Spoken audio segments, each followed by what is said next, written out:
नमस्कार, मैं हूं मंटू कुमार और आप देख रहे हैं खबर फास्ट डिजिटल। जम्मू कश्मीर के पहलगाम में हुए आतंकवादी हमले के बाद सुरक्षा बलों का सर्च ऑपरेशन जारी है।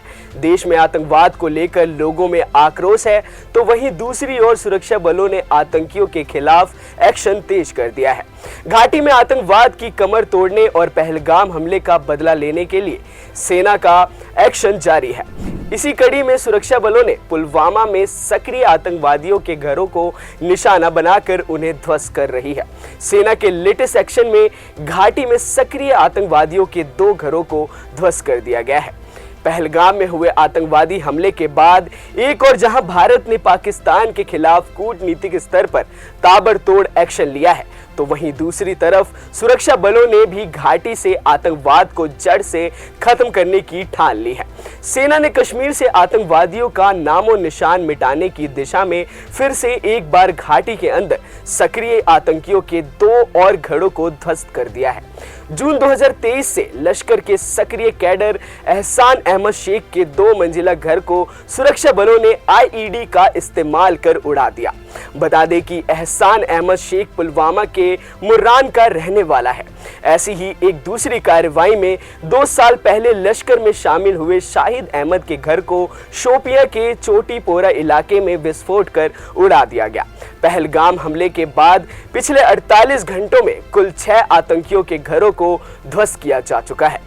पहलगाम हमले के बाद सेना ने आतंकियों के घरों को ध्वस्त करने का जो सिलसिला शुरू किया है वो लगातार जारी है। सुरक्षा बलों ने जम्मू कश्मीर में सक्रिय लश्कर के कुल 6 आतंकियों के घर को उजाड़ दिया है, जिसमें बिजबेहड़ा के आदिल, त्राल के आसिफ शेख, पुलवामा के एहसान शेख, शाहिद कट्टे, कुलगाम के जाकिर गनी और पुलवामा के हारिश अहमद के घर को मिट्टी में मिला दिया गया है। इससे पहले भारतीय सेना ने 25 अप्रैल को त्राल में आसिफ शेख के घर को विस्फोट से उड़ा दिया था और अनंतनाग के आदिल शेख के घर को बुलडोजर से ध्वस्त कर दिया गया था। इन दोनों ही आतंकियों के पहलगाम हमले में शामिल होने का शक है। साथ ही ये आतंकी संगठन लश्कर-ए-तैयबा के सक्रिय सदस्य भी हैं। सेना सूत्रों के मुताबिक आदिल साल 2018 में वैध तरीके से अटारी बागा बॉर्डर से होता हुआ पाकिस्तान गया था। पाकिस्तान पहुंचने के बाद उसने वहां टेरर कैंप में ट्रेनिंग ली और 2024 में जम्मू कश्मीर वापस लौट आया। साफ है कि आतंकियों ने पहलगाम में जो महापाप किया है, भारत उसका गिन गिन कर हिसाब लेगा। I say to the whole world,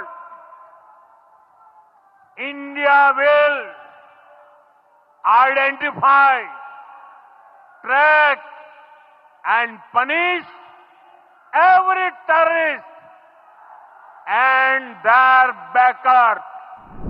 सेना ने अभी अपनी मंशा साफ कर दी है कि पहले आतंकियों के ठिकानों को नेस्तनाबूद करना है और उसके बाद आतंकियों के पनाहगारों को मिट्टी में मिलाना है।